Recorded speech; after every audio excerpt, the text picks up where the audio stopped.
Programme एक बार फिर खुशामदीद। Doctor Maria सुल्तान साहब, मैं आपसे ये जानना चाहूंगा कि ये जो मुसलसल अपोजिशन कह रही है कि सज्जन जिंदाल पाकिस्तान आए तो वहां मामला तय पा गए, क्या आप इस बात से इत्तेफाक करती हैं कि क्या ऐसा हो सकता है कि हुकूमत पाकिस्तान भारत को कुछ रिलीफ देना चाहे और सज्जन जिंदाल उसके लिए बैक चैनल से डिप्लोमेसी कर लें? देखिए, ये नामुमकिन है, क्योंकि पहली बात तो ये है कि जो आपकी अदालती गलतियां हैं, अगर आप किसी चीज़ के लिए तैयार नहीं हैं, आपके लॉयर्स अगर तैयार नहीं हैं, तो इसका ये मतलब नहीं है कि पीछे से गवर्नमेंट कॉम्प्रोमाइज़ है।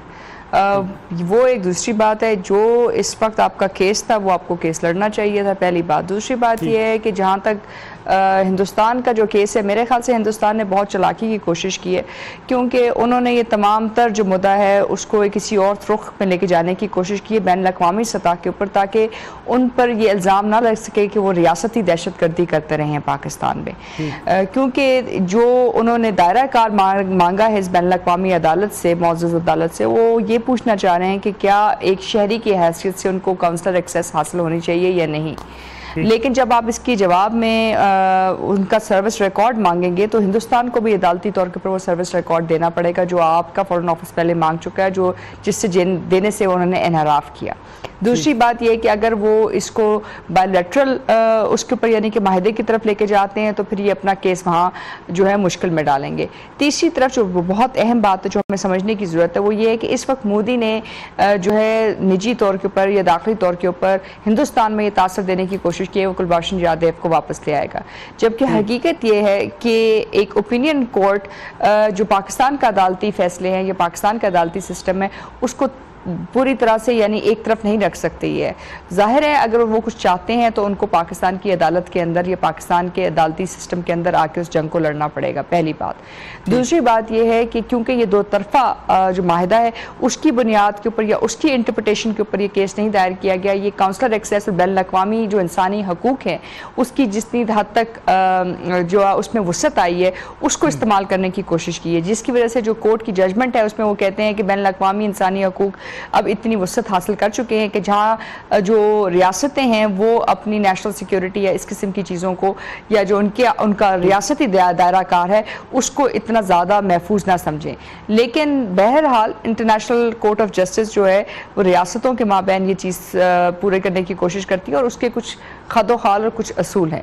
ये मुमकिन नहीं है कि जो इंटरनेशनल लॉ है वो प्रेसिडेंस हासिल करे डोमेस्टिक लॉ के ऊपर। अगर आपको याद हो कुछ अर्सा पहले तो रेमंड डेविस के इशू के अंदर भी अमेरिका की तरफ से ये कोशिश की गई कि उनको वियना कन्वेंशन के जरिए बाहर निकाला जाए, लेकिन उस वक्त आपके अदालत ने और आपका जो मौक़िफ़ था बड़ा वाज़ेह था, वो ये था कि ये हीनियस क्राइम यानी कि एक संगीन जुर्म के मुर्तकिब हैं, जिसकी वजह से ये मुमकिन नहीं है कि इनके ऊपर डिप्लोमेटिक या वियना कन्वेंशन के तहत इनको या रसाई दी जाए या इनको उसके तहत अमेरिका जो है मुंतकिल किया जाए। और उस वक्त अमेरिका तो इस हद तक जाने के लिए तैयार था कि उसको रेमंड डेविस को वो एक सफारतकार दिखाने की कोशिश करते।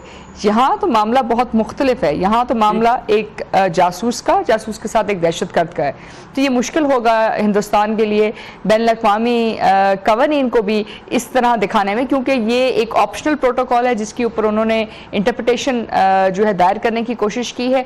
अभी सिर्फ उसकी समात की हद तक उन्होंने कहा कि दायरा कार है, आगे क्या जवाब बनता है उसके अंदर उसकी बाकी शिकें भी आएंगी। उन बाकी शिकों के मुताबिक जाहिर है आपका निजी कानून जो है उस पर फौकियत हासिल करेगा, जैसे कि रे डेविस के केस में जहां आपने शरीयत कोर्ट के मुताबिक फैसला भी दिया और उस फैसले के बाद क़िसास और दियत के बाद वो बाहर निकले। तो आपकी जो कम तैयारी मेरे ख्याल से वो एक और तरह की आपकी मैं एक तरह से आप ये कह सकते हैं कि गैर संजीदगी दिखा रही है केस की तरफ, लेकिन इसका मतलब इसको इस हद तक लेके जाना शायद दुरुस्त नहीं है। हमें अब इसके ऊपर ज़्यादा तकदोही से काम करना चाहिए और उसके साथ साथ जो आपकी निजी अदालत का फैसला है या आपकी डोमेस्टिक अदालत का फैसला है वो उसी तरह बरकरार रहेगा और हिंदुस्तान को इसी फैसले में आके ये काम करना पड़ेगा। बिल्कुल ठीक है। बैरिस्टर राशिद असलम साहब ने हमें ज्वाइन किया है, आलमी क़वानीन के माहिर हैं, लंदन से हमारे साथ मौजूद हैं। हमसे उनसे भी जानने की कोशिश करते हैं कि इस फैसले को वो किस अंदाज से देख रहे हैं। राशिद असलम साहब बहुत शुक्रिया, आपने हमें ज्वाइन किया। आलमी अदालत इंसाफ का ये फैसला आखिर है क्या? क्या दायरा कार का फैसला हो गया है या भी फैसला होना बाकी है इस स्टे ऑर्डर के साथ?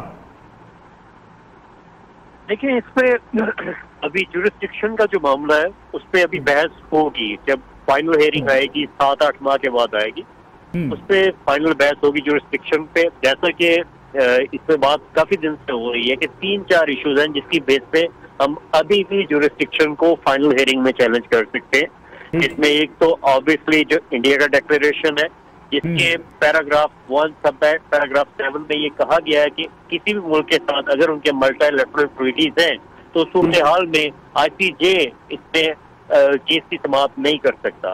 तो ऐसी सूरत हाल में दूसरा, उसमें 99 में भी 11 केस जो था उसमें भी ये इशू डिस्कस हो चुका है। तीसरा, इसमें हमारे पास कॉमनवेल्थ का एक प्लेटफॉर्म मौजूद है जिसमें दोनों पार्टीज उसकी मेंबर है। तो अगर आपके पास कोई और प्लेटफॉर्म हो तो सूरत हाल में भी जुरिस्डिक्शन ICJ की नहीं बनती।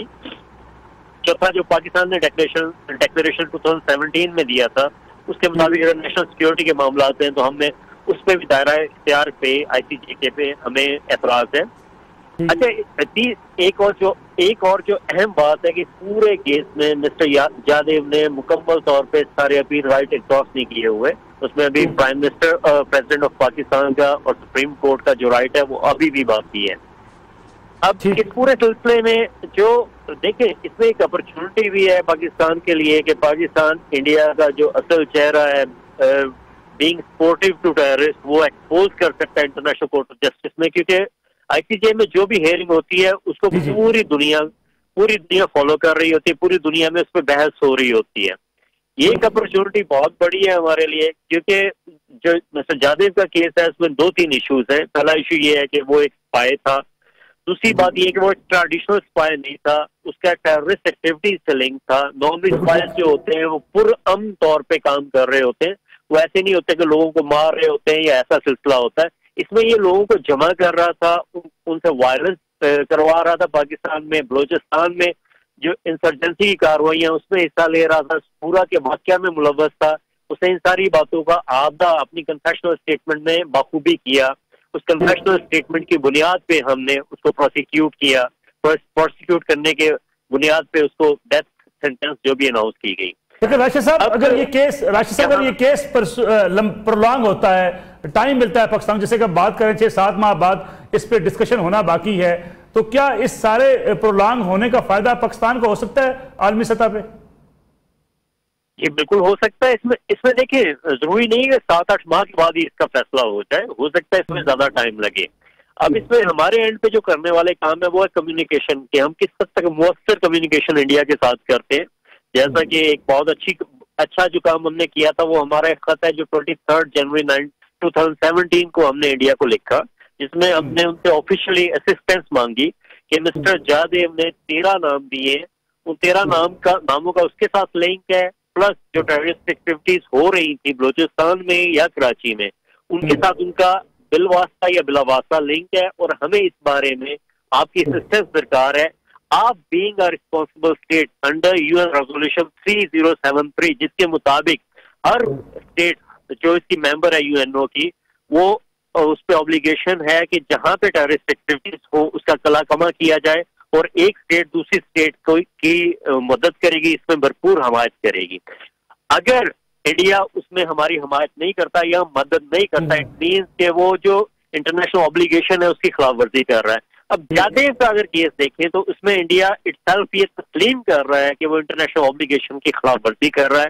जैसे उसका नाम मुबारक हुसैन पटेल था, पासपोर्ट की कॉपीज दी गई, उन्होंने नया नाम डिक्लेयर कर दिया। आफ्टर दैट सबूत दिए गए कि वो इन्वॉल्वमेंट है उसकी। उसके बाद confessional statement on the top is the biggest proof. अब इस पूरी सूरत हाल में इंडिया की अपनी पोजीशन फैक्चुअल बेसिस पे बहुत कमजोर है। वो जो ICJ में गए हैं वो 2 बेसिस पे गए हैं। एक तो VCCR की बेसिस पे, Vienna convention on consular relations, उसकी बेसिस पे गए हैं कि जो उनका आर्टिकल 30 सेक्शन 1 है उसके अंडर के जी हमें कॉन्सुलर रिसाई नहीं दी गई अभी तक। दूसरा उसमें गए कि इंटरनेशनल ह्यूमन राइट्स लॉ के अंडर, क्योंकि पूरे यूरोप में कैपिटल पनिशमेंट के हवाले से पूरे यूरोप में एक सेंसिटिविटी पाई जाती है, एक हमदर्दी पाई जाती है कि कैपिटल पनिशमेंट नहीं होनी चाहिए, क्योंकि यहाँ 1960s के बाद कैपिटल पनिशमेंट खत्म कर दी गई थी। तो उस बारे में मैं ये समझता हूँ कि जब भी कोई स्टेट जाएगी, इसमें इंडिया की मैं नहीं समझता बहुत बड़ी फतह है ये प्रोविजनल मेयर्स के तौर पे उन्होंने एक रिलीफ उनको दी है, जो कोई भी स्टेट जाती तो वो दे देते। इस तरह के 3 केसेस पूरी दुनिया में पहले भी हुए हैं, ये कोई पहला केस नहीं है। इसमें लैग्रैंड केस जो है जिसमें जर्मन बाशिंदा था, उसके अलावा मेडलिन वर्सेस टेक्सास केस है जिसमें 4 माह के बाद एग्जीक्यूशन होनी थी। लैग्रैंड में एक्चुअली 1 दिन के बाद एग्जीक्यूशन होनी थी, उसमें उनको इंजेक्शन दे दिया गया था, उसको रोक दिया गया था, लेकिन उसके बावजूद यूएसए ने जो इंटरप्रिटेशन की उनकी सुप्रीम कोर्ट ने, उन्होंने कहा कि हमारी नेशनल सिक्योरिटी के लिए ये खतरा है कि हम उसको एग्जीक्यूट ना करें, पहली बात। दूसरी बात कि आईसीजे का जो अपना रोल है, आईसीजे इस हवाले से नहीं निभा रहा कि पूरी दुनिया में अमन कायम करना आईसीजे की भी जिम्मेदारी है। अगर मैक्सिकन शहरी ने यहाँ आके कत्लेआम किया या इस किस्म की वारदात में मुलव्वस है, वो आईसीजे उसकी एग्जीक्यूशन रोक रही है, तो आईसीजे अपनी जिम्मेदारी प्रॉपरली अदा नहीं कर रही। इस हवाले से बहुत सारी बहस हुई इस केस पे, इन दोनों केसेस पे। एक और भी मिसाल इसके अलावा मौजूद है पूरी दुनिया में। तो इस तरह करके आईसीजे फैसला तो देती है, लेकिन अक्सर औकात उसका फैसला माना नहीं जाता। बिल्कुल ठीक है। राशिद साहब हमारे साथ मौजूद रहिएगा। बड़ी साहब, मैं आपकी तरफ आता हूं। जो राशिद असलम साहब बात कर रहे हैं कि ये केस अगर प्रोलॉन्ग होता है तो पाकिस्तान इसका फायदा उठा सकता है, हिंदुस्तान का असल चेहरा दुनिया के सामने लाया जा सकता है, क्योंकि हिंदुस्तान बहुत सारी चीजों में कोऑपरेशन नहीं कर रहा। पहले भी जो पाकिस्तान ने इसकी जो ट्रैक रिकॉर्ड मांगा था, सर्विस रिकॉर्ड मांगा था, वो नहीं मिला। तो ये जब इंटरनेशनल कोर्ट ऑफ जस्टिस में चीजें चलेंगी तो क्या पाकिस्तान को उसका फायदा नहीं पहुंचेगा? देखें, पाकिस्तान को फ़ायदा तो पहुंचेगा, लेकिन साथ इंडिया को भी फ़ायदा पहुंचेगा। इंटरनेशनली जो उन्होंने माइलस्टोन, अभी आपको उनका मीडिया देखें, I keep going on different Indian channels के ऊपर डिबेट्स में हिस्सा लेते हैं, देखें उन्होंने क्या हाइप क्रिएट किया हुआ। वो कह रहे हैं पाकिस्तान हैज़ बिन डिमोलिश्ड, हमने ये कर दिया, हमने वो कर दिया। एक तो इसकी वो बात कर रहे हैं। सेकंड बात है कि जो वो इसको डिले करना चाहते थे वो भी उन्होंने कर लिया। या तो हम पहले ये डिसाइड कर दें कि इसको हम काउंसलर एक्सेस दे देते ताकि वो इस बेस के ऊपर वो जा ही ना सकते। ये हमें पहले अपना प्रोन को देख लेने चाहिए थे, ये करना चाहिए था। अभी हमारे पास इसके और उसके बात ये कि ये केस मेरे ख्याल में 5-6 साल चलेगा। ये 6 महीने के बाद तो एक डेट देते हैं। यही तो हेरल्डली मैं हैरान हूँ कि इन्होंने इतनी जल्दी 2 दिन के अंदर फैसला भी दे दिया, महफूज भी कर लिया, फैसला भी दे दिया। यही केस अगर पाकिस्तान लेकर गया होता तो आप देखते क्या होता। आपके सामने अटलांटिक का केस है, नेवल जहाज जो गिराया 99 में। कश्मीर का जाके इंडिया ने कभी जाए, India doesn't go, they don't go, just don't bother about ICJ. आप चलें, एक तो वो फंस तो गए कि आप जाके नेक्स्ट टाइम अगर कश्मीर के लोग भी जाते हैं या हम और इशू पे जाते हैं, इंडिया कैन नॉट रिफ्यूज। लेकिन बात यह कि हम तैयारी क्यों नहीं करते हैं, अकाउंटेबिलिटी रखें कि ये इतना इंपॉर्टेंट केस आपके सरताज अजीज साहब कह रहे हैं कि 3-4 दिन मिले थे, भाई आप इसको एक्सटेंड तो करा सकते थे, आप यहाँ तो कर लेते। और अभी भी इसको केस को प्रोसेस को ड्यू प्रोसेस चलने दें, सुप्रीम कोर्ट में केस चलता रहे, आप बाकी काम अपने करते रहे। उन्होंने रोकने का आपको बिल्कुल नहीं कहा। ये चीज़ों को हमने अब ख्याल करने की जरूरत है। ठीक है बड़ी साहब, मुझे एक ब्रेक लेनी है, ब्रेक से वापस आएंगे तो अपने आखिरी सेगमेंट में इस पर भी बात करेंगे। क्या कश्मीर का केस भी अगर पाकिस्तान लेके जाता है तो क्या उससे क्या फ़ायदा हासिल हो सकता है, और इंटरनेशनल लॉबी का क्या किरदार होगा, क्या वो भी असरअंदाज हो सकती है इंटरनेशनल कोर्ट के ऊपर? इस पर बात करते हैं आफ्टर शॉर्ट ब्रेक।